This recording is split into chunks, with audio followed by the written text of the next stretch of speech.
मौला अली कहते एक दिन मैंने अजीब नजारा देखा। नबी करीम अलैहिस्सलाम सफर से वापस आने वाले थे। मैंने हजरत फातिमा को इत्तला दी कि हुजूर आज पहुंच जाएंगे, तो उन्होंने घर सारा साफ किया, सजाया, सवारा, खाना पकाया।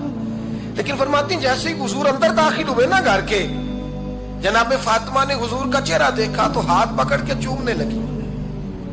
और कहते जब उन्होंने सर उठाया तो उनका चेहरा सारा आंसुओं से भरा हुआ था। रसूल करीम ने बेटी के सर पे हाथ रखा, बिठा लिया। फरमाया फातिमा बेटे रोने वाली तो बात कोई नहीं थी, क्यों रो पड़ी हो?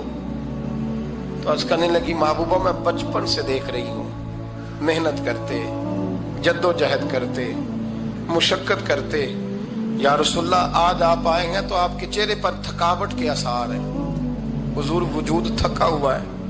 या रसूलल्लाह मैंने सारी जिंदगी आपको काम करते देखा है, मदीने वाले हबीब मुझे बता तो सही काम कब तक करना है?